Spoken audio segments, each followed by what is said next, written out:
Everyone, buti na lang hindi pa morningan yung ating hearing kahapon. And our guest for today is no other than Senate President Francis Chis Escudero. Hi sir, magandang Good morning, umaga. Sally. Magandang umaga sa ating lahat. Good morning.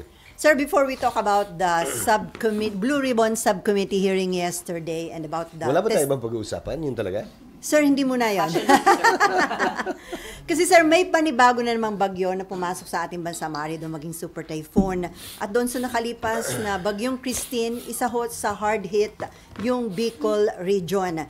So, ano po ba yung mga lesson learned na dapat nating i-apply ngayong may panibago na naman bagyo at maaari pa daw 6 na bagyong pumasok sa ating bansa? Actually, wag niyo namang lahat yan. Ang tinamaan ng solid na malakas-lakas ay ang Camarines Sur at ang Albay. Ang Bicol region ay binubuo ng 6 na lalawigan, kabilang na ang Catanduanes, Masbate, Sorsogon at Camarines Norte. Di gaanong tinamaan yung 4. Ang solid na tinamaan sa pamamagitan ng pagbabaha, hindi naman malakas na hangin o ulan ay ang Camarines Sur at ang Albay. Marahil may mga adjustments lang na kailangan gawin at paghahanda pang dagdag na kailangan gawin para maiwasan ito. Sa kaso naman ng Naga, ito ang unang pagkakataon na nangyari ito na ganyang kalalayong baha. Bagaman catch basin ang Naga, ganyang kalalayong baha at ganyang katagal humupa o bumaba ang tubig. Sa karamihan sa mga lugar sa Sorsogon halimbawa, ilang oras lamang ay bumaba na ang tubig dahil nagkataon lamang na sumabay ang high tide sa malakas na pagbuhos ng ulan. Pero nung nag-low tide na, bumaba na rin agad yung tubig sa aming lalawigan. Kaya nga nakapagpadala na kami ng tulong sa Albay at Camarines Sur, bagaman mas malalakit mayaman na lalawigan yun. Sir, yung ba mga lugar sa Bicol region na hindi gaanong binaha at madali nag-subside ang baha, indication ba yon na mahusay yung kanilang flood control program? Hindi para sa akin na husgahan yon dahil hindi ko alam ang partikular at detalye niyan. Maaring nauna lamang ang iba kaya mas kompleto ang flood control nila. Maaring nahuli ang iba. Maaring nasira yung mga dati. Pero lalahanin natin. Bigyan ko na yung example. Yung Cagsawa Ruins. Alam mo niyo yung kwento ng Cagsawa? Yung simbahan na lubog sa lahar. Maraming namatay na tao nun. Akala nila ligtas sila kung nagpunta sila sa simbahan. So, ang naiwan na lamang dun sa Cagsawa Church ay tore. Yung toreng yon ay naging tourist attraction. At dahil doon, tinayuan ng resort, ng hotel, ng swimming pool. Isang bagyo, mga 2 years ago, nalubog uli lahat yon. Dahil tila nakaligtaan ng ating mga kababayan doon na daanan talaga yan ng lahar mula sa mayon, nung una pa man panahon hanggang ngayon. At anumang pagbabagong kailangan gawin kaugnay ng rechanneling ay hindi kayang baguhin yung dating dinadaanan. Ika nga, nature still dictates ng lahar o ng tubig man o ng ating mga ilog.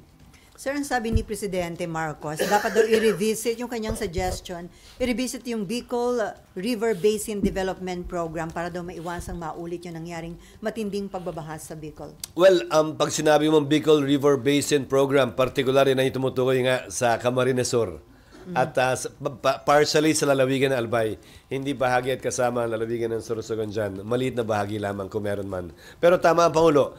Yan ang isang dapat tingnan. At meron ng, sa paniniwala ko, meron ng mga batas at resolusyon kaugnay sa bagay na yan noong mga nagdaang panahon. So sir, it's about time na para may managot, sabi mo nga, accountability dahil kahit na laging alaki ng budget allocation for flood control projects, pero yearly ang observation, palala ng palala yung ating nararanasang baha. Well, palala ng palala dahil na rin sa climate change. Kaya ang kailangan natin isang climate-adapted, climate-resilient na budget. Halimbawa, ang barangay road may specific na kapal. Ang municipal road may specific na kapal yung semento ng kalye.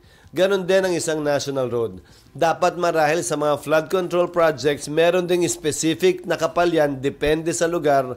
Hindi pwedeng one size fits all na. Hindi po pwede na porkit ganyan ang ginagawa natin noon, ganyan pa rin ngayon.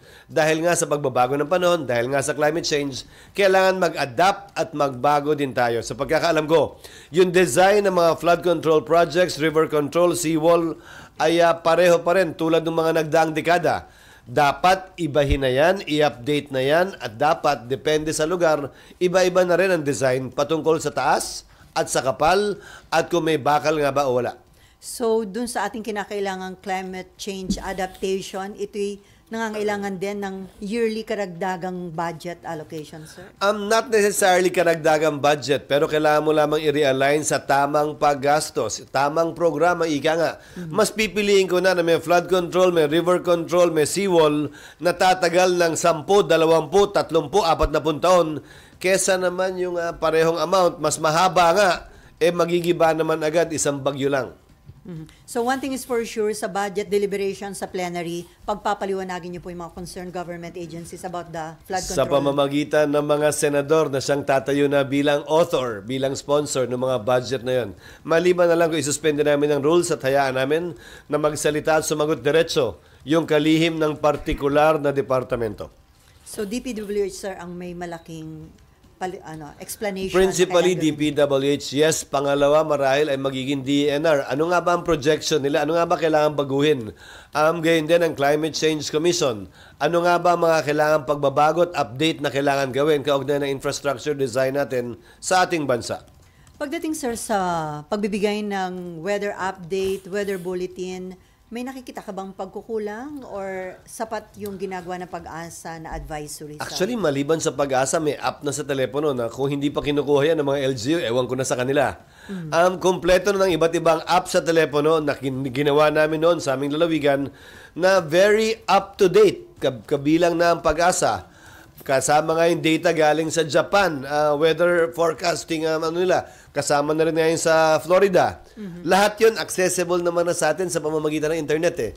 Wala nang dahilan, dagdag sa Pag-asa, na hindi pa malaman kung ano yung eksaktong lokasyon, lakas, at kailangan paghahanda natin gawin kaugnay sa anumang bagyong paparating.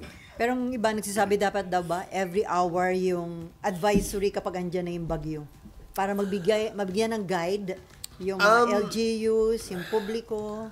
Ulitin ko matatanda na tayo. Mga LGU, alam na dapat yan. Ika nga, kailangan pa bang i-memorize ng LGU yan? Hindi na dapat siguro. Hindi na responsibilidad at hindi natin pa rin sisihin ng Pag-asa na dapat early bigyan ng update yung mga LGU. Trabaho ng LGU, alamin by the hour, on the hour, every 10 minutes kung kamusta na nga ba yung kalagayan ng panahon. Hindi para sa Pag-asang obligahin yung mga LGU na gawin yan. Sa parte naman ng ating mga kababayan, again, through social media, sapat na ang availability ng impormasyon para mapagbigay alam sa kanila. Yung tunay na estado ng lagay ng panahon. At wala silang dahilan, maliban na lang kung hindi sila interesado, na hindi mapakinggan at malaman yan. Pero daw dapat mas detalyado yung gano'ng yung volume ng tubig na hatid ng bagyo, and at the same time, parang gawing mas nauunawaan ng publiko yung mga terms na ginagamit ng Pag-asa. Isang bagay yan. Sa pagkakaalam ko, dahil nakita ko to nung ako yung nag-gobernador, hindi kayang alamin bago pa man kung ano yung volume ng tubig na ibubuhos ng isang bagyo. Yung panukat niyan, to simplify it, parang balde lang naman yun sa isang lugar na sinusukat gaano kadami yung ulan, yung rainfall, ilang millimeter for every hour, for every 30 minutes. In real time, doon pa lang malalaman kung gaano kabigat yung volume ng tubig. At saka tandaan natin, kaya nga tinawag na weather forecasting yan. Hindi yan tinawag na weather predicting. Forecast pa rin ito. Estima lamang ito. At yung aktual na impormasyon malalaman kapag nandun na tayo sa kalagitnaan mismo ng bagyo. So para sa inyo, efficient naman, sir, yung Pag-asa? I think Pag-asa is doing a good job. There's no reason to bash them or to blame them for this. At the end of the day, sufficient information is available, whether through Pag-asa or other weather forecasting apps na para malaman ng ating mga kababayan at LGU, ano nga ba ang kailangang paghahanda na gawin nila. Okay, let's move. Okay, RG. Okay, sige. Wala bang iba? Sige na nga. Sir, first question. Marami kasing nakapuna doon sa meeting kahapon na marami daw inamin si dating Pangulong Duterte doon sa meeting. Ano sa tingin niyo yung mga inamin niya na which are very significant? Hinihimay na yan sa ngayon marahil ng iba't ibang sektor. Ang malaking pinagkaiba kasi, kung mapapansin nyo, karamihan naman ng sinabi niya kahapon, sinasabi din naman niya nung siya'y Pangulo pa. Parang wala namang bago, di ba? Ang pagkakaiba lang, nung sinasabi niya nung presidente man siya o pagkatapos siya maging presidente o bago siya naging presidente nung siya ay mayor, Ito'y sinabi sa isang talumpati, sa isang interview. Ang pinakaiba kahapon, lahat ng binitiwan niyang salita kahapon ay under oath. Pinanumpaan. At sinabi niyang yan ay totoo sa abot ng kanyang nalalaman na pwedeng magamit kung sakasakali pabor o laban sa kanya.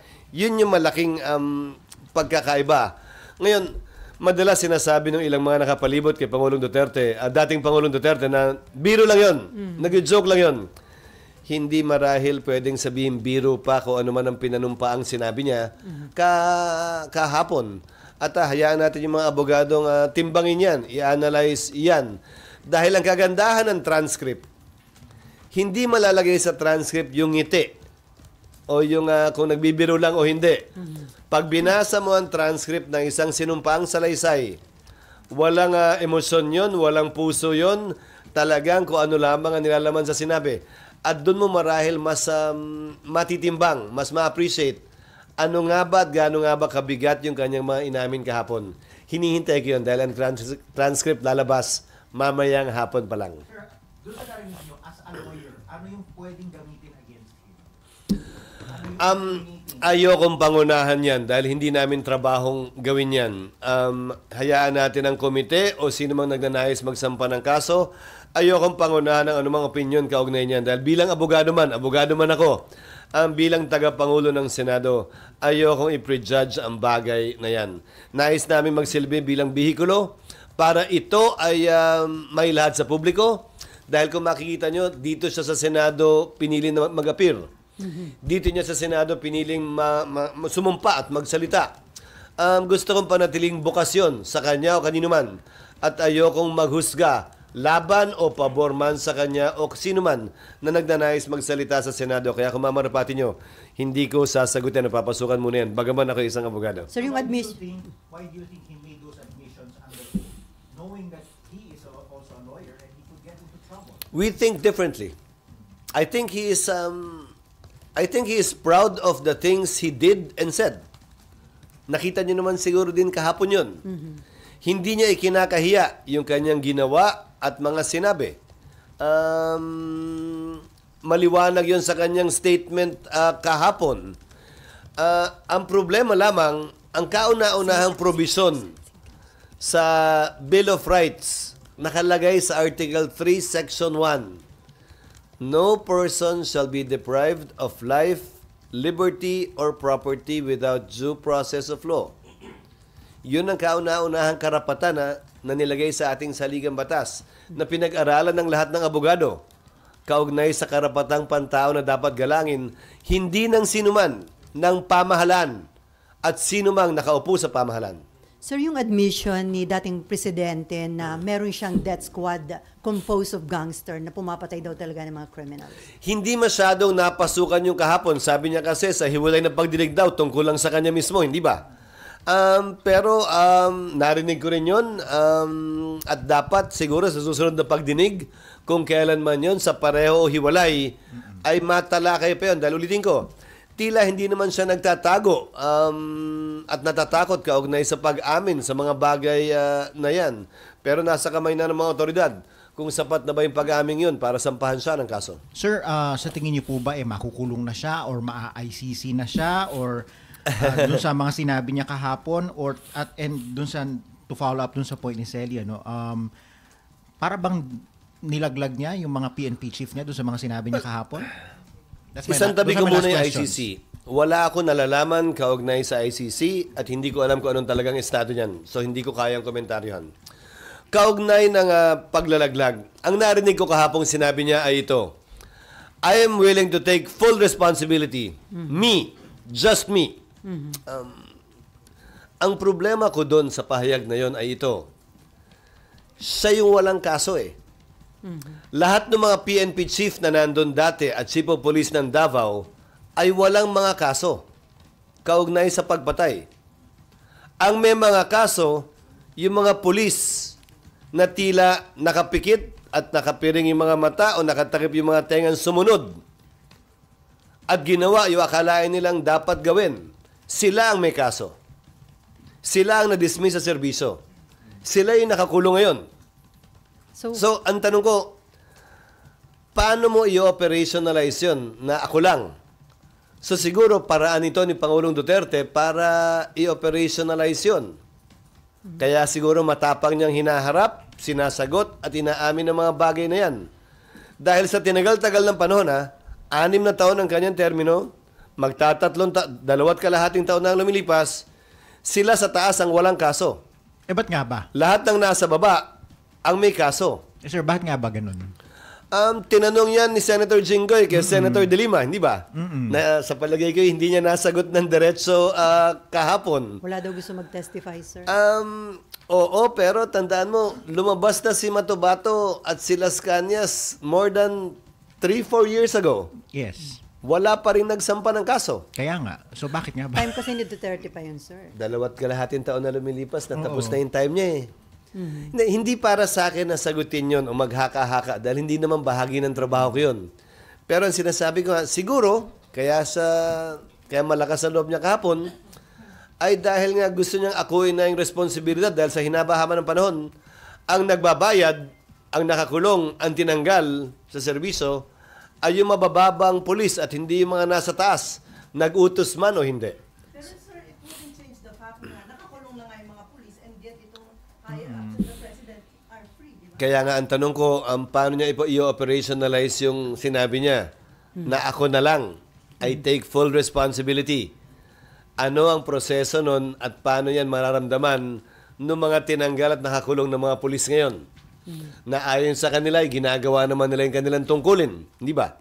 So sir, with all the admission of the former president, dapat bang kumilos ang Department of Justice? Kasi sabi nga ni Presidente, former President Duterte, he's wondering bakit hanggang ngayon hindi siya kinakasuhan, matagal na daw ho siyang pumapatay.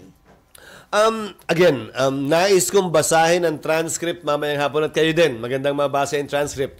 Nang walang emosyon, walang damdamin, wala kang mukhang nakikita, binabasa mo lang. Magandang makita yung mga pag-amin na ginawa niya doon upang matimbang ng buo at kompleto. Malamang, gagawin namin public itong transcript na ito. Pagbibigay alam namin sa media, sa inyo, o sino mang ahensya ng gobyerno magnanais kumuha nitong sinumpaang salaysay hindi lamang niya, pero nung iba ding mga testigo na nagsalita kahapon. Sir, before Marlon, ano masasabi mo the way na hinandle yung investigation considering na umuulan na pagmumura po yung nangyari sa investigation? Well, magandang pinoint out ni Senator Risa na OA yung pagmumura at walang lugar yan dito sa Senado. Sang-ayon ako doon. Ang sagot ng dating Pangulo ay nagkukwento lamang siya at ang kinukwento niya ay nagmumura sa noon.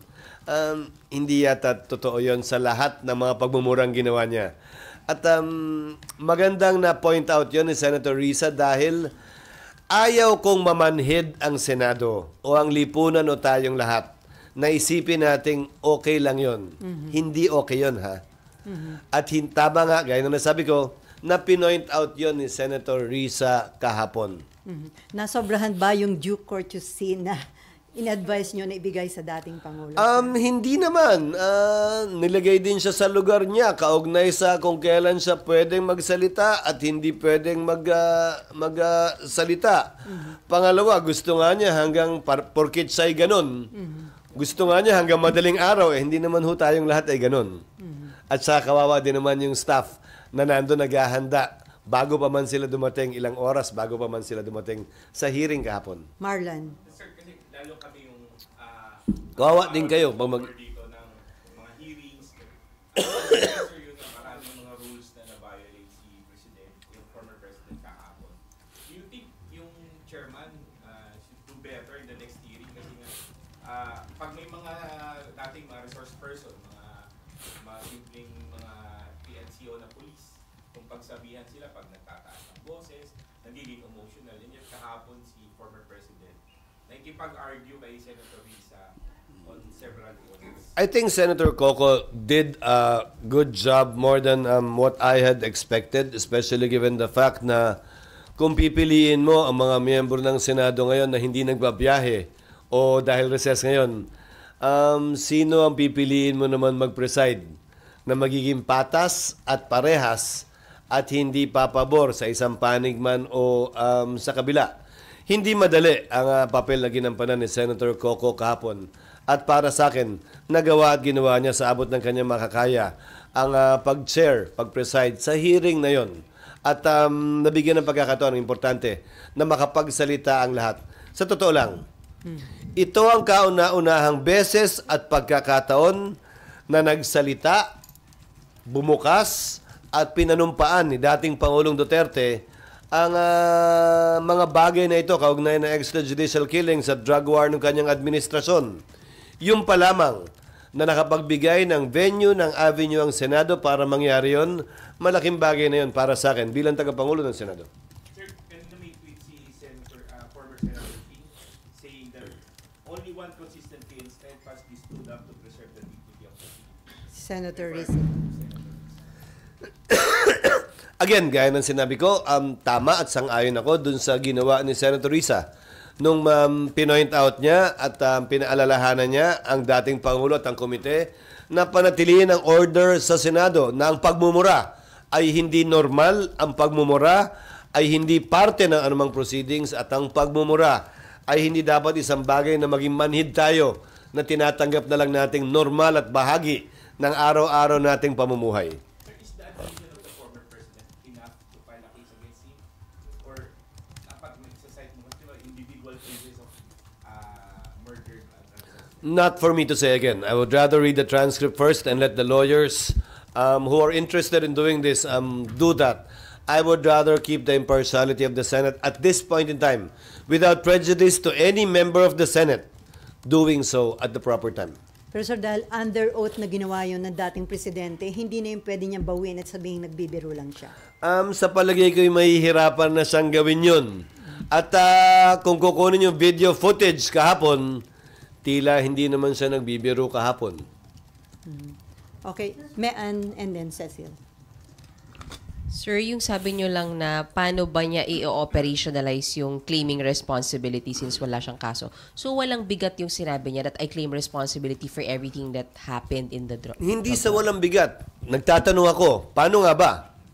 Dahil ang may kaso nga ngayon, kayo mas nakakaalam siguro ng statistics, ay yung mga polis sa baba na sinasabi nilang kawawa daw, na sinasabi nilang pinoprotektahan daw. Paano i-operationalize yun? Dahil yung mga dating chief of police ng Davao at PNP chief kahapon, sa pagkakaalam ko ay wala naman silang mga pending na case kaugnay ng extrajudicial killing. Sir, Unless alam nyo meron. So, anong sense nung pag-ako niya dun sa responsibilidad kung wala nga naman pala siyang kaso to begin with? Siguro bahagi yung ginawa niya kahapon doon. Yung kanyang pag-amin sa maraming bagay na napanood at napakinggan nyo nga. Unang hakbang marahil yon para sa pagkakaroon ng responsibilidad kaugnay sa bagay na yan. Ngayon, ulitin ko klarong magkaiba kami ng pananaw. At marahil magkaiba ng pananaw sa marami sa ating mga kababayan. Noong unang panahon, kaya sumikat, ika nga, o lumakas, sabihin mo na, ang mga rebelding grupo sa ating bansa. Dahil takbuhan sila ng naapi. Dahil siyempre, mabagal ang hustisya, kailangan dumaan sa korte, kailangan patunayan ang pagkakasala, at wala pa tayong parusang kamatayan. So yung naapi, may takbuhan. At agad nakakakuha ng hustisya, sabihin lang nila, siya yun eh. Agad ba kakakuha ng hustisya? Hindi ba parang nakakagaang ng pakiramdam yan sa ilan? Subalit, isang malaking subalit, sa parte ng gobyerno, hindi pwedeng maging ganon ang gobyerno. Mahirap man, matagal man, mabigat man, trabaho ng gobyerno, tiyakin na susundan ang tinatawag nga nating due process. Ulitin ko, Article 3, Section 1 states, no person shall be deprived of life, liberty, and property without due process of law. Hindi porkit nakita ko talaga, napanood ko, sayon, kailangan pa rin pagdaanan ang tinatawag nating due process. I think I've told this to some of you, but I don't know if you've heard this from me before. Alam niyo kung saan nagsimula, sinasabi ng isang may akdaang due process? Nagsimula yan sa Biblia. Sa kwento ni Cain at ni Abel. Sa kwento ni Cain at ni Abel, di ba, sinong pumatay kanino? Si Cain ang pinatay ni Cain si Abel, di ba? Kung maalala niyo Biblia, magkapatid. Hindi doon nila na-cover, sir. Tumatakbo. Tumatakbo. Alam ng Diyos ang nangyayari sa buong mundo. Ang tao sa buong mundo noon, 4 pa lang. Eva, Adan, Cain at Abel. Di ba? Pagkatapos patayin ni Cain si Abel, tumatakbo si Cain. Anong sinabi ng Diyos na nalalaman dapat lahat? At Diyos yan, ha? Bakit ka tumatakbo, Cain? Anong ginawa mo? At nasaan ang kapatid mo?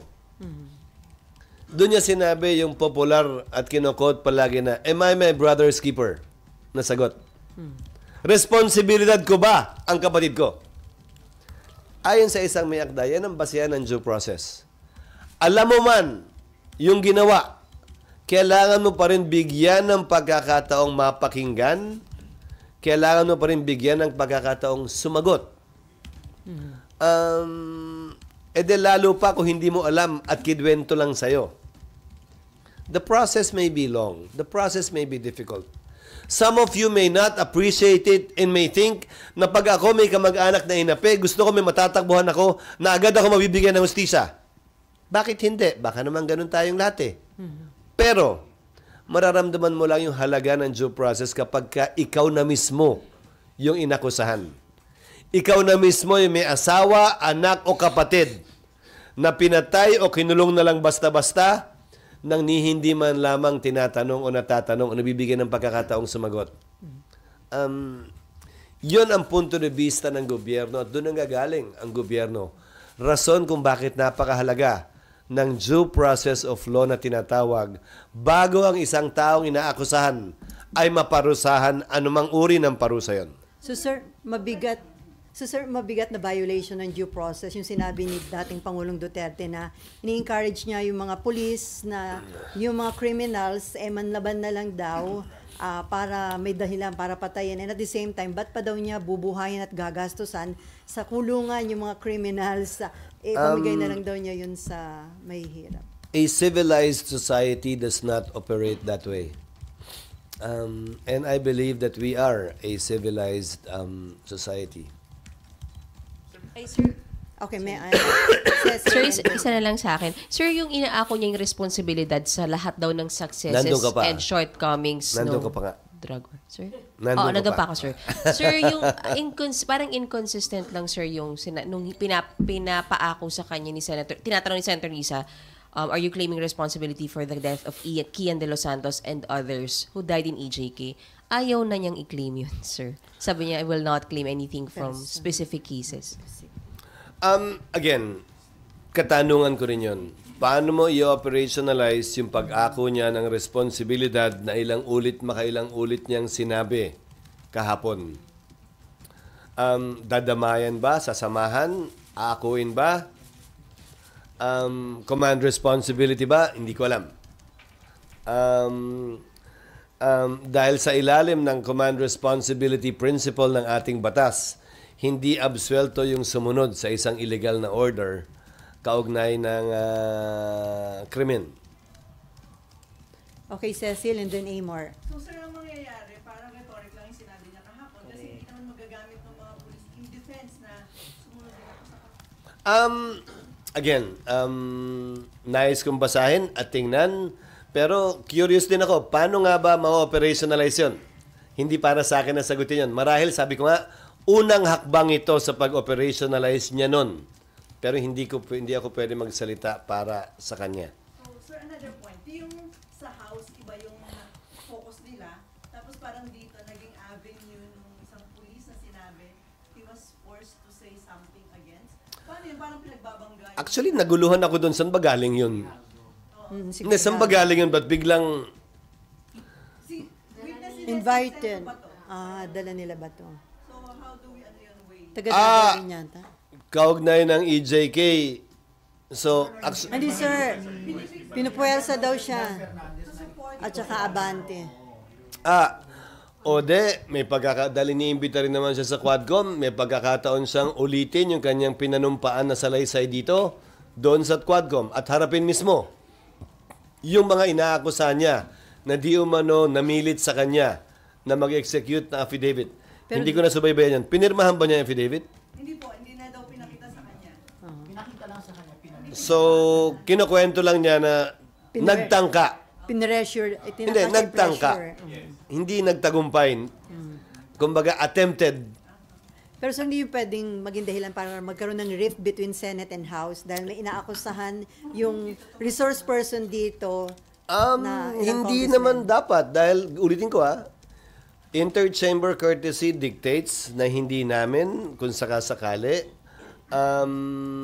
puwersa ng sino mang mambabatas na inakusahan dito na mag-appear, mag-attend, tulad lamang naman ng ginagawa ng Kamara kay Senator Go at Senator Bato. Hindi rin sila pwedeng puwersahin mag-attend. Pero pwede naming imbitahin yung nag-aakusa. Inimbita nga namin si Garma, inimbita nga namin si Kerwin Espinosa. Hindi nga lang nakadalo sa pagdinig na ito. Pero walang pumipigil sa Kamara, imbitahan itong pulis na ito para komprontahin siya doon sa akusasyon niya laban sa 2 o 3 mambabatas. Senator Bato is pushing for Senate protection para kay Colonel Grijaldo. Paano yung mangyayari, sir, kung nandito siya sa Ikokonsulta ko yan sa mga miyembro ng Senado, kabilang na kay Senator Bato, dahil wala namang witness protection program ang Senado.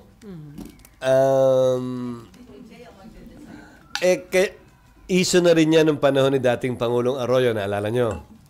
Wala namang, may mga testigo kami, kaugnay na impeachment, laban kay dating Pangulong Arroyo. Naalala nyo? Minority pa kami, hindi kami majority sa Kamara.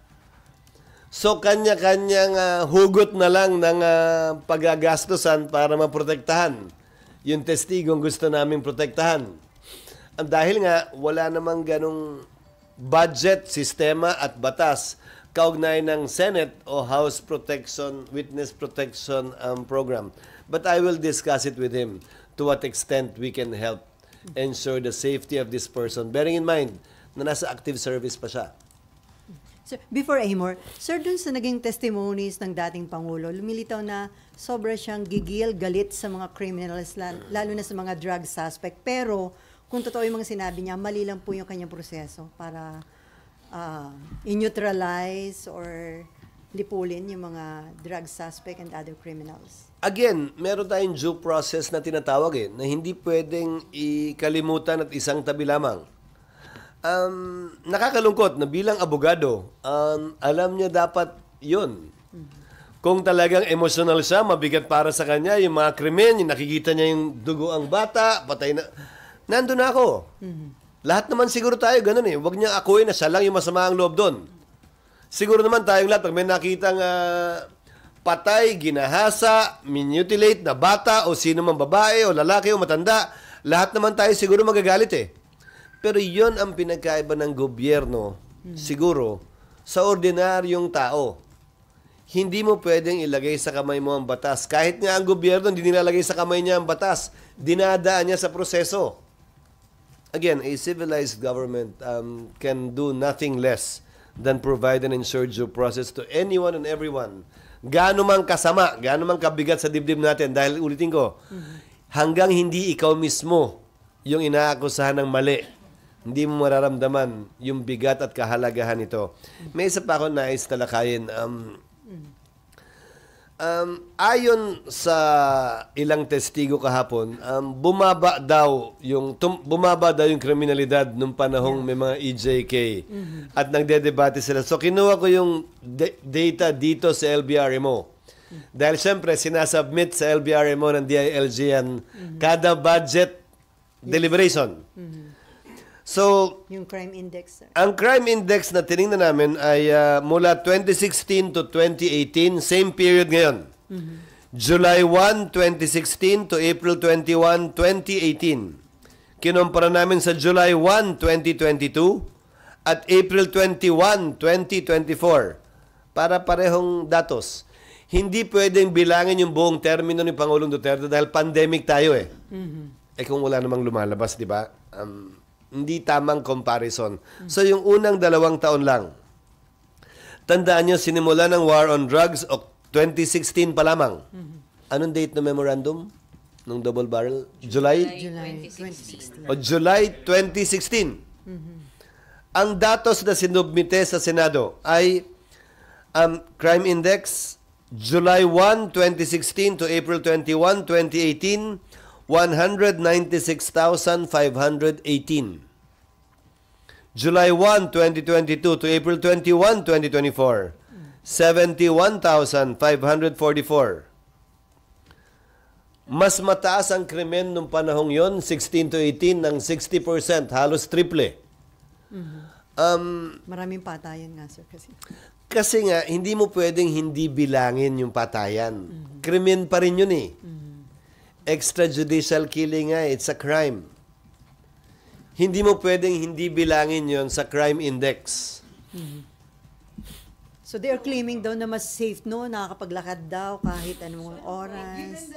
So, mas mataas yung crime nung time ni Duterte. Dami ng kesa patayan. ngayon. Yun ang sinubmit sa amin. Pina-check ko lamang naman dahil na-curious din ako kahapon kung totoo nga ba yun. Dahil kasama yung bilang ng mga biktima ng drug war. Lahat naman yun, alangan namang hindi mo bilangin yun. So sir, yun yung joke na mas tahimik nung panahon ni... Maraming pinatahimik. Hindi, sinasabi ko lamang ay hindi yan sumusunod sa datos at statistics Kung yun na sinubmit sa amin noong mga panahong yon ng sarili din niyang administrasyon, ng sarili niyang DILG noon at ng kasalukuyang DILG. Okay, Amor. Ay, Marlon. Yes. Sir, kahapon sa gallery, yung nasa audience, they were cheering him on, kumalakpak pa nga, tumatawa, every mention ng mga mura. How do you feel about that? Actually, sino ba yung nasa gallery?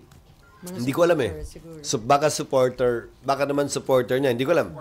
Supporter niya, empleyado ba ng Senado, kayo bang nandun? Hindi ko alam eh. I mean, sir, yung nalo-normalize.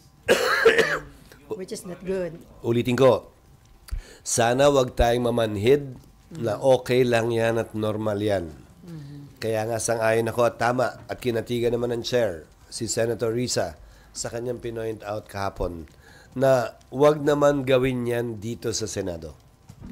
Okay, Amor. Sir, pag under oath po ba, pag under oath po, sir, ano po yung implications ng laban bawi sa mga statements? Kasi for example, si former President kahapon, although sinabi niya na may death squad siya, later on, sinabi niya din dun sa hearing na hindi naman talaga death squad. So ano pong implications nun? Ang sinabi niya, hindi daw mga pulis. Kung naririnig ko ng tama. Mga gangster. Ang sinabi niya, wala daw reward.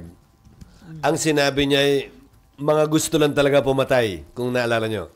Opo, sir, may sinabi din po siya medyo mas late pa na parang hindi naman death squad, basta alam ng tao na andyan ako. Parang may mga gano'n na vague na hindi medyo naman- pagbawi. I don't think it's vague. Remember, kung gagawa ka ba ng sindikato, papangalanan mo ng crime syndicate? Kunyari, Mayan Crime Syndicate. Yun ba talaga? O gagawin mo, Paragon? Ayaw niyo ba, sir? Na kunwari lang. Di ba, tatawagin mo bang crime syndicate yon? Tatawagin mo bang death squad yon? Sir, siya Hindi. nasabi. Hindi. Tanong yon. Kaya di ba tinanong din, si Senator De Lima tinanong mismo, yan ba talaga ang pangalan? Ang sagot ay, hindi ko alam. So, yung death squad is a characterization. It's not a name.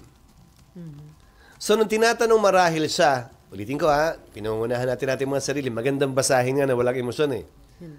So, pag kinakarakterize na death squad, baka sabihin niya, hindi. Kasi, di ba, hindi naman death squad ang tawag doon. Tingin mo ba, manggagaling sa kanila yung pangalan na Davao Death Squad kung meron nga? Tingin mo ba, pag nagmi-meeting sila, may tarpaulin sa likod na nakalagay, Third Convention of DDS. Hindi naman, di ba? Sir, meron isa daw pinatay. Hindi naman siguro, di ba? So, when he was being asked, meron bang death squad? Hindi naman nila pinapangalanan ganon. Siya yung nag-initiate na magsabi Siya na meron siyang death squad. Pero sinabi din niya, di ba, na basta alam lang nilang nandyan ako. Walang ganon. So, again, because I think they were getting confused yesterday with nomenclature. So, pag tinanong mo, is there such a thing? Kaya niyang sagutin ng no. Kasi wala naman talagang gano'n na may pangalan siguro. Again, don't be confused about... Sir, meron daw pinatay. May nakalagay na... Sir, pero siya nga Sir, na kami na yung nalito.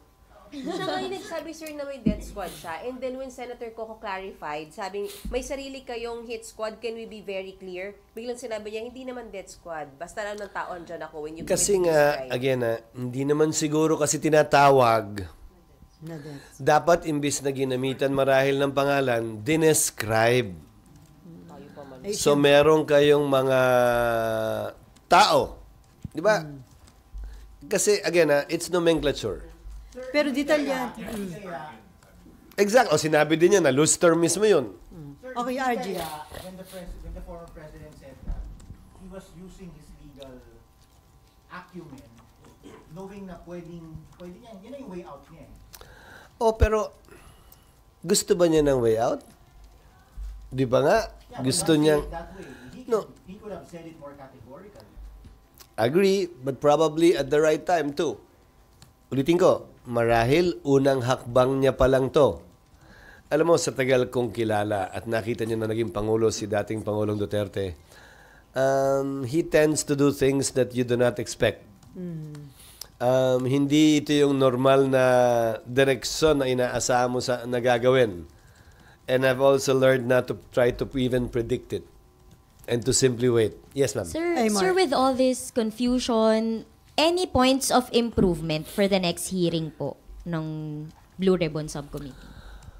Points of improvement.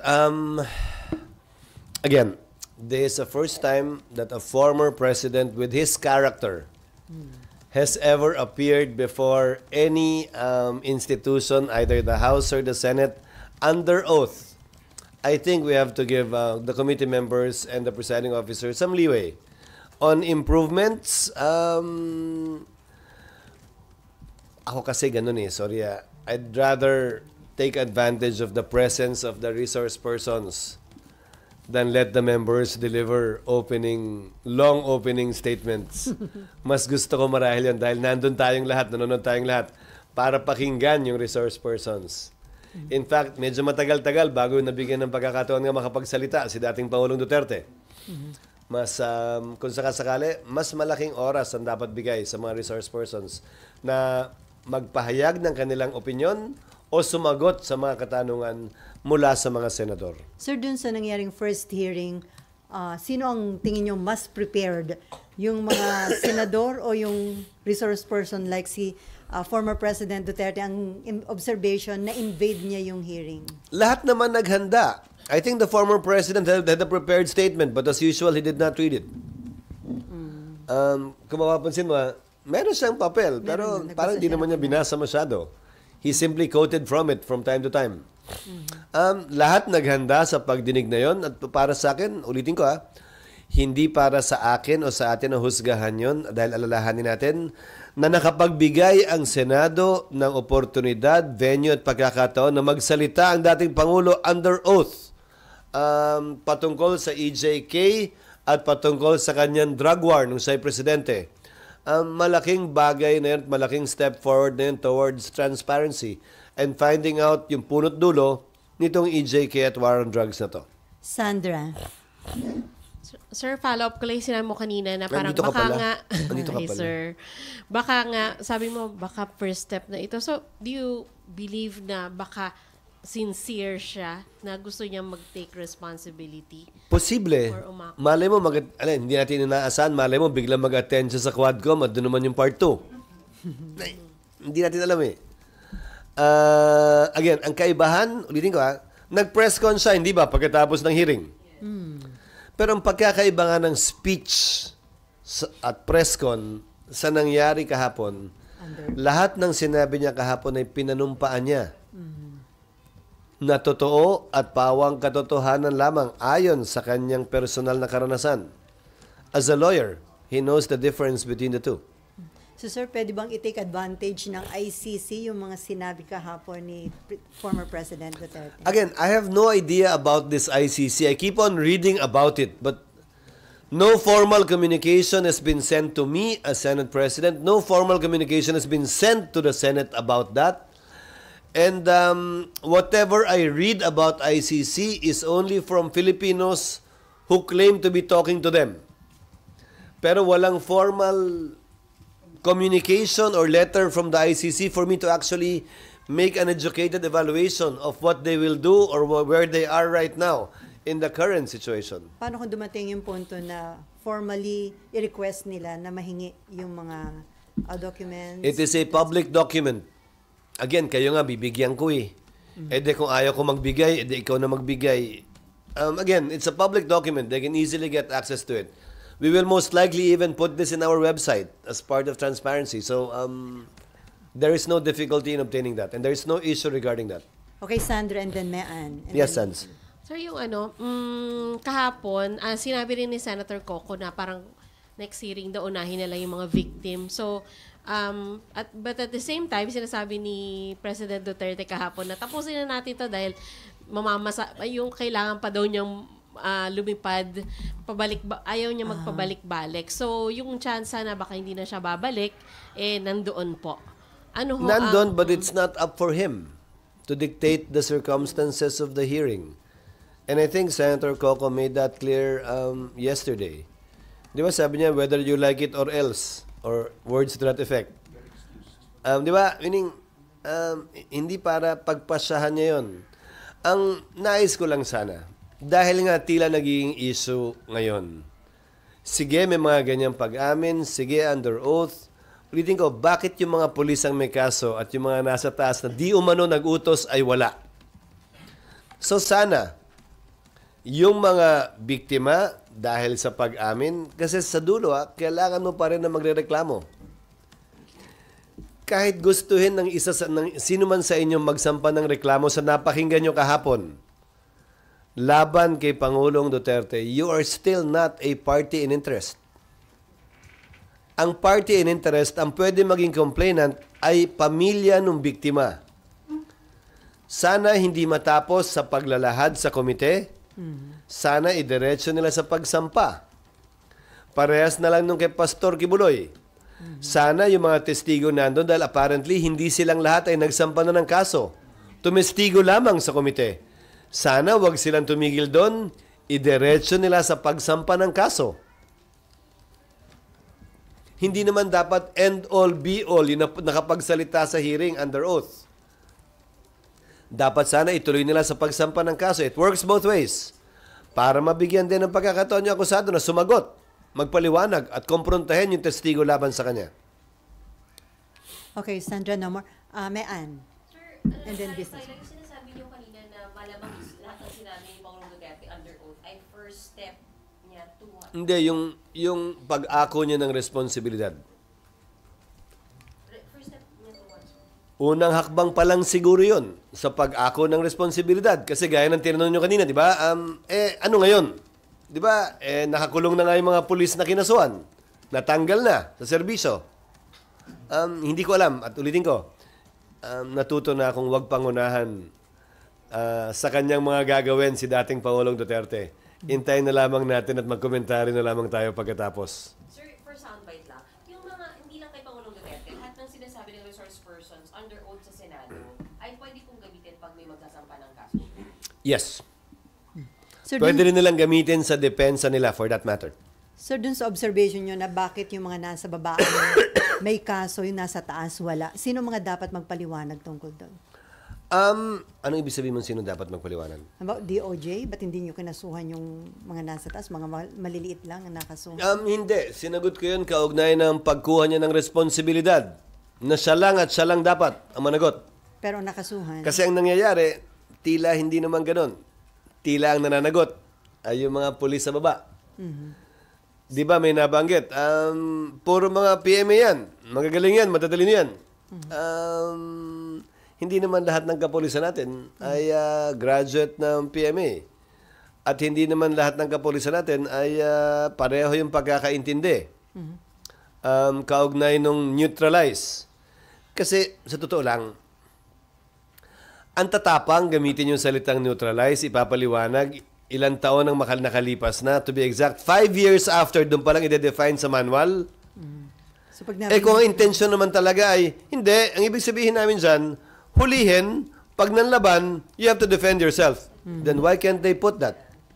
Why did they not put that? Tama yung punto ni Attorney Chel Jokno kahapon. Eh de yun sana ang nilagay. Na term. Kasi tuloy, ang interpretasyon, sige, yung mga dating PNP chief nagsabi, hindi yan ang ibig sabihin namin. Ang daling sabihin nun ngayon eh. Sinabi ba nila noon?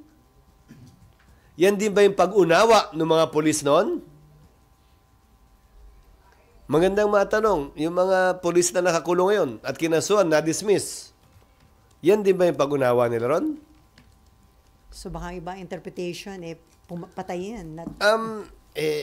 Di ba nga, hindi mo naman gagamitin nga dapat yung mga ganong salita because may duda eh. At the very least, kung hindi man yun ang ibig sabihin nun, may duda. Gusto mo bang may duda o wala? Tapos yung mga salitang binibitiwan pa noong mga panahong yon na hindi under oath ay patayin, barlen, shoot them. Paano mo i-interpreta yun? Okay, related muna. Business matter na yan. So anyway, the point I'm driving at is this. Kaugnay ng katanungan mo kanina, Selly, ayaw kong pangunahan kung anong gagawin na sunod ni Pangulong Duterte. Sapat na siguro na kahapon, inako niya yung responsibilidad at proud siya doon. At hindi niya kinakahiya yung bagay na yon at lahat ng ginawa niya. So dahil inako niya yung responsibilidad, sabi niya, I take full legal and moral responsibility. So, pwede nang masabi na may pag-asa na yung mga pamilya ng mga biktima na matatamunan nilang hustisya. Bahagi, oo, siguro. Nasa sa pamilya ng biktima yun kung sa pakiramdam nila makakamit na nila hustisya. Dahil yung mga aktual na pumatay, kung kilala man, ay nakakulong nga at nakapiit na. At nagtatrial sa ngayon. Okay, Yes. Ay, sorry. Marlo. Plano niyo bang mag-attend sa next hearing? Tapos magtanungin direct kayo? Actually, depende. Hindi ko alam. Meron pa Depende daw. sa chairman. You will allow it, sir, kahit budget leaves na. Ang tanong kung saan kukuha ng oras eh. Kasi for 2 weeks, morning and afternoon kami. 2 weeks lang naman yan. So after, Tapos undas pa itong mga darating na araw. So depende sa chairman, hindi ko pa siya nakakusap actually. Sir, kailan yung 2 weeks yung pagpasok, sir? Bilang Pagpasok. Ang schedule na ipopropose namin, although pag-uusapan pa lang sa caucus, so it's subject to change. November 5, ang sponsorship at simula ang deliberations on November 6. Pag-resume. Pag-resume. 1, 2, 3, 4, 5, 6. And then from November 6, 2 weeks na morning afternoon, sir. Yes. okay, from Sir, this is just... Thursday lang. okay, Sa ngayon, business. Thursday lang. Bakit gusto niyo magpunta rito ng Friday? Hindi sir, hanggang Thursday lang. O, tamo kayo na Clarify namin, hindi kami ano yan? Ganon din? Ikaw nagdidikta na? Ganon? Business world. Sir, this is still concerning the ICC. Yes. Can Congress invite these ICC representatives to future hearings, and do you expect the Blue Ribbon Committee to do so, sir? I don't know. It depends on the chairman. However, I just like to share the current status. We withdrew from the ICC. We are currently not part of the ICC. So magandang malaman anong status nung pag-imbita. As what? As what and what for? I would be interested to hear the answer to those questions. But I guess I leave it up to the chairman first of the committee. I leave it up to the House as well. Pero magandang masagot nila yung tanong. As what nila iniimbitahin ang ICC? Sir, going back dun sa caucus, sa resumption, ang focus nun kung papaano yung Yung schedule lang. schedule lang. Schedule lang. Pag-aagrihan yung schedule. Kasi siyempre, alam naman nila roughly this time of the year ay budget. Actually, yung schedule na ipopropose ni Senator Grace, nakita ko kahapon, ay halos pareho lang ng mga schedule sa nagdaang taon. Halos walang pinagbago. Even the agencies, with very minor differences dahil sa availability ng secretary. Dahil iba may mga biyahe. Ilang araw yung inallocate for the BICAM, sir? 1 week? 1 week. And then sabi niyo nga, i-open for media. Hayaan natin si Senator Grace ang sumagot niyan. Mas gusto ko siya sumagot bilang chairman. Pero doon sa initial... Kasi nung nag-finance committee chairman ako, binuksan ko yan eh. Naalala nyo, binigay ko sa inyo lahat. Proposal ng Senate, proposal ng House, BICAM results. We opened it all up. Kahit nung time ko, binuksan ko yun ha. Binigay ko sa inyo lahat ng pinagkasunduan. Kaya lang, ang problema lang kasi, sa totoo lang, detalyado yun eh. Ganito kakapal yung 4 na libro eh. So yung pinag-agrihan namin, binibigay naman, pero hindi lang ganun kadali isa-isahin, unawain at basahin. That's why we have the LBRMO and the Committee on Appropriations in the House. Sanay na sila, alam na nila eh. Pero kahit bigay nga namin at binibigay naman namin, mahirap din naman isa-isahin sa party ninyo. Naunawaan ko rin naman yun. Pero sa party namin, binibigay naman namin, hindi lang nga iniisa-isa o naiisa-isa. Hindi lang ninyo, ng mga miyembro din ng Senado. Kahit mga major, sir, kasi yung kabulagaan, lalo na yung AKAP. Hindi namin pwedeng... Hindi, kasi kung ano yung pinag-agrihan, yun eh. News article nyo na yun para hanguin mula doon kung ano yung dapat isulat. Kung yung dapat malaman ng publiko, maaaring interesado ang publiko. Hindi para sa amin na desisyonan yun eh. Maliban na lang kung magtatanong kayo, meron bang ganito, meron ganito, sasagutin yun. Pero yung dokumentong pinagkasunduan mismo, it's available. We will make it available. SP, yun lang po. There were several budget items that were not tackled during the plenary but were agreed upon during the small. BICAM. Gano'n naman talaga. Bakit? Nakita nyo na ba yung iba't ibang bill na pinapasa namin? Hindi lang naman budget eh. Maraming pinagkakasunduan na hindi na pag-usapan sa plenaryo, hindi na pagdebatihan dito, marahil na pagdebatihan sa Kamara. At nung nag-BICAM, in-insist ng Kamara na dapat kasama yan. Anong gagawin naman namin? Hindi namin alam yun. So, hindi mapapasa yung batas unless malagay yun doon. So, posible talaga yun na merong hindi na pag-usapan dito na nalagay sa final version sa BICAM. Dahil baka na pag-usapan sa Kamara at the reverse is true. Baka na pag-usapan dito, nasa version namin, wala sa version nila, hindi nila napag-usapan yun, pero in-insist ng Senado sa BICAM na dapat malagay yan dyan. So, the same is true. So, nagkakagulatan. BICAM limited lang dun sa differences. Yes, pero the difference nga is, may nakalagay doon, walang nakalagay dito. May nakalagay dito, walang nakalagay doon. Pangalawa, when you're talking of a budget measure, it's a zero-sum game. Hindi mo pwedeng taasan yung budget eh. So kung may nilagay sila at kinuha nila doon, kailangan pag-usapan, huwag mong kunin doon, dito mo lagay, dyan mo lagay, etc. etc. So pwede talaga magsingit na kung ano-ano. Kasi nga, dapat mong, kunyari, hindi kami pumayag. Ayaw namin to, hindi pwede. Pero kung ganito, pwede. Hindi pinag-usapan, it's a subject of compromise. But again, all of these documents are public documents. Hindi ito sikreto hindi ito strictly confidential na dokumento ha. Kaya lang nga mahirap himayin. Kasi nga sobrang dami, sobrang detalyado. But it's there. So, It's sir, there for everyone to see actually. So, sir, kaya kino-consider third Congress ang BICAM. Ganun na rin powerful yung BICAM. May kasabihan ganon, pero lalahanin mo, limitado kapangyarihan ng BICAM. Pag walang inaprubahan ng magkabilang kamera, wala silang pag-uusapan. So, saan ka nakakita ng superpower na ganon? Na nakadepende kung gagalaw ang magkabilang kamera. Di ba, kung superpower talaga yan, parang si Superman, mulat-mula pa hanggang sa dulo, may superpower ka. Parang korte. Di ba? Ang korte, pwede sabihin, mali ka, executive, tama ka, Congress. Pero may limitasyon yung kapangyarihan ng korte. Dapat may magreklamo. At yung magreklamo, dapat may standing. Hindi pwedeng, ano kaya ito? Matanong nga ang korte. Hindi pwedeng ganun, ha? Maliban na lang kung pumasok sa declaratory relief. Okay, Cecil? So, sir, 2 weeks lang yung Senate will be voting through the budget delivery. 3 weeks kasama yung unang linggo. So, By tradition, ganun talaga yun. Ha? Hindi ko pinapaiklian, hindi ko hinahabaan, yun lang talaga yun.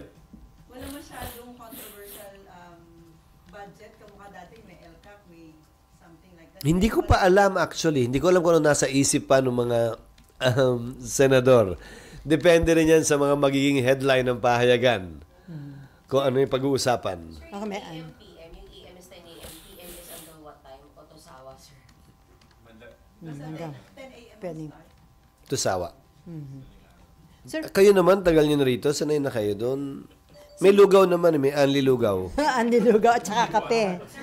Coffee. Ha? Kapalit ng lugaw, palabok. Sir, balikan ko lang hearing. Hindi ba Ano yung dapat... pansit, bihon? Sige, so bihon favorite ko. Sir, di ba dapat yung mga senador impartial?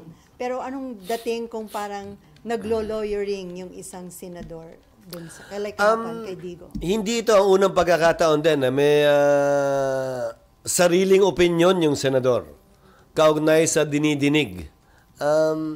Sa budget. Di ba? Pag tinatanong yung budget, may sariling opinion siya na may ginawang mali yung ahensya. Bawal ba yun? Hindi naman. Lalo na sa kasong ito kay Senator Bato. Dahil PNP chief siya nung dati, nag-Davao Chief of Police siya, at siya yung gumawa ng double barrel memorandum. Sabi ko nga sa kanila nung pagdinig pa lang, our understanding will be this. Anything you say in the hearing with personal knowledge. Di ba kasi nagsabi siya hindi ko ginawa yan. Hindi yan ang ibig sabihin ko. We consider that you're saying these things on your oath as a senator. Kaya hindi na namin sila pinatayo kahapon. Nung pinanumpa yung mga testigo, hindi na kailangan yan. At hindi magandang tingnan din. Pero sir, yung hindi pa naririnig yung testimony ng dating Pangulo, pero meron nang naglo-lawyering para sa kanya. Sa loob, sa labas ng hearing. Sa loob ng hearing, sir. We are politicians. We are judged based on what we think, what we say, and what we do, and not think, not say, not do. Lalo na sa kaso ni Senator Bato Marahil dahil re-electionista siya.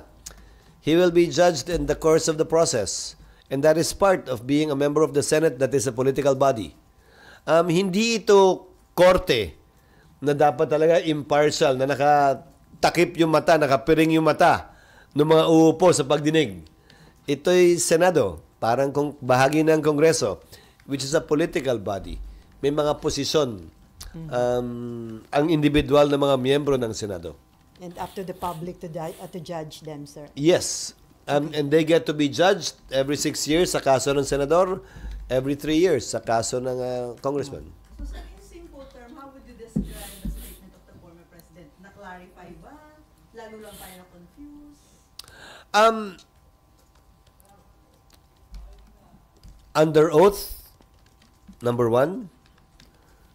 Number 2, I think outside of the, I won't say confusion, misunderstanding regarding nomenclature, I think he was pretty clear with what he wanted to say yesterday. Again, magugulat kayo sa sinasabi ko. Subukan yung basahin yung transcript nang wala sa isip nyo yung imahe na may nagsasalita o may mukha. Iba ang dating. Nagawa ko na yan nung abogado ko ilang ulit na. Iba ang dating. At mas ma-appreciate natin yung mga sinabi niya kung babasahin natin sa transcript. Pero sir, di ba pag nagda-judge yung isang judge ng kaso, part yung personal physical demeanor in judging certain aspects? Oo. Pero, may malaking pero court of record pa rin lahat ng korte.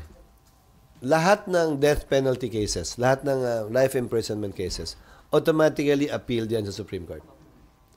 Ang mababasa na lang ng mga mahistrado ng Korte Suprema, transcript At sila ultimately ang magpapasya. Ia-absuelto ba namin to o hindi? Ngayon, kung mahalaga talaga yun at ganun kahalaga yun, edi sana ni-require ng Korte Suprema, pakita nga akusado rin dito, gusto namin makita. Hindi Pinili ng Korte Suprema, yan ang sistema ng hudikatura sa ating bansa at sa ibang bansa. Court of record nga ang tawag It's through the transcripts. You get to read it more clearly. Kasi labas na nga emosyon, labas yung parang namamangha ka dahil dati siyang Pangulo, di ba? Habang pinapanood mo, labas lahat yon. Binabasa mo na lamang yung mga sinabi niya. I challenge you to read it this afternoon when you release it or tomorrow morning and then let me know, even in private, what you think. Yes, ma'am. I-remind si President Duterte pag bumalik, respeto naman ng Senate, huwag masyadong magmura ng That was stated already in the last hearing yesterday. Kung kailangan ulitin, nasa chairman yon, nasa mga miyembro na rin yun kung nais nilang paalalahanan. Ulitin ko, yung sinabi niya na kaya siya nagmumura, parte ng kwento niya, totoo yun siguro sa mahigit kalahati, pero may malaking bahagi din na talagang nagmura lang siya. Hindi ko naman binilang. Okay, last Pero ang panawagan ko nga, sana tamang pinaalalahanan siya at sana wag tayong maging manhid na isiping okay lang yon. Hindi okay yun. Okay, at hindi last yun okay sa Senado. Last question from Marlon. Sir, you previously described yung mga remarks ni VP as unbecoming. Kahapon, sir, what you heard from the former president, how you describe yun? Alin doon? Yung lahat, Compared to. throughout the 9 hours. Una, hindi ko pinakinggan lahat. Para sa akin, yung pagmumura, walang lugar yon sa Senado. O anumang institution of record. Dahil kahit sa korte, hindi naman din ginagawa yon. Maliban na lang kung yun talaga yung doon lumabas yung pagka-abogado marahil ni Pangulong Duterte. That was part of my narration, he said. Di ba? Kasi kung part ng narration, pwede. Di ba? Pinapakita mong, nung panahon yon, may init ang ulo ko, nagalit ako, nagmura ako, ito sinabi ko, blah, blah, blah, blah, blah. Okay lang, part of the narration. Pero maraming pagkakataon din kahapon na hindi naman part of the narration. Nanggigigilan talaga siya. Because he felt emotional and he was convinced that what he was doing and saying was correct. Lalo na kung pinag-uusapan ay di umano mga kriminal na dapat ay walang lugar sa mundo. So, sa tanong mo, hindi ko pwedeng sabing unbecoming dahil yung bahagi ng hindi narration, oo, walang lugar yon dito sa Senado. Yung bahagi na parte ng narration, siguro pwedeng pakawalan pa yon. Okay, no more? On that note, thank you so much sa Senta President Chis Escudero, and of course, thank you kay Ging at sa Presidente ng PROS, kay Glenda Olid. Patay na ba? May difference.